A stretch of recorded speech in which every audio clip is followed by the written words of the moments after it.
Well, the U.S. House chamber will be packed tonight. Lawmakers from both the House and the Senate on hand for President Biden's State of the Union address. Republicans and Democrats have very different expectations on what they expect to hear.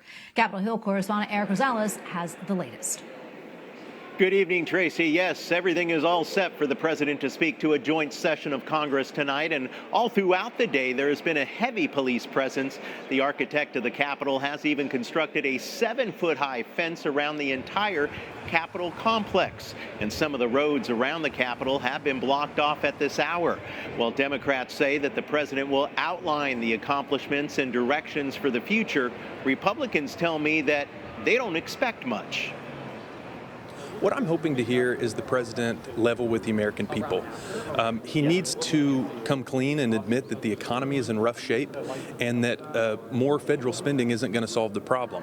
Well, I think I want to hear reality. I want to hear him talk about some of the challenges that the country's facing, economic challenges, the border crisis. My fear is that he's going to sugarcoat the true state of the union and not tell the American people the truth. Democrats say President Biden will use the address to showcase his accomplishments and reset his agenda. When President Biden comes before Congress to deliver his State of the Union, Americans will hear a clear theme.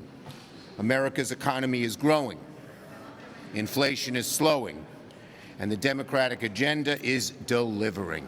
So I want to hear the president very strongly brag about what we've done the last few years, investments in infrastructure and energy, creating jobs. That's what I want to hear him say, and I want him to say it strong and loud. Republicans don't think the president has anything to brag about, especially his policies at the southern border. But we need this president to step up and do something at the border that he hadn't done, which is stop illegal immigration.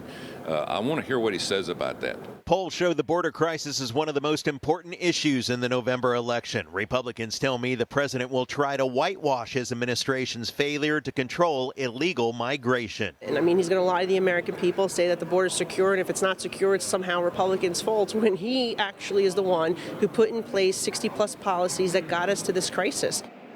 It's important to note that not everyone's on board with President Biden giving tonight's speech. Senator Joni Ernst even tried to get a bill passed that would have barred leadership from inviting the president to give the State of the Union address until Congress finalized a budget and the president submitted a national security strategy.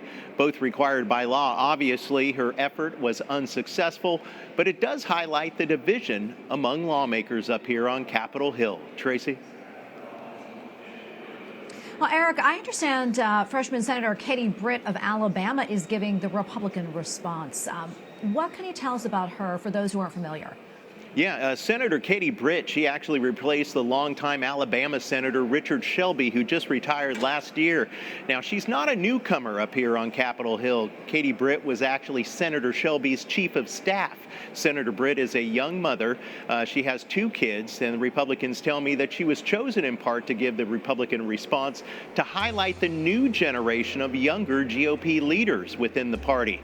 As a lawmaker, she's been very active in helping to draft bipartisan Kids Online Safety Act that supporters hope Congress will take up in the coming months. Tracy?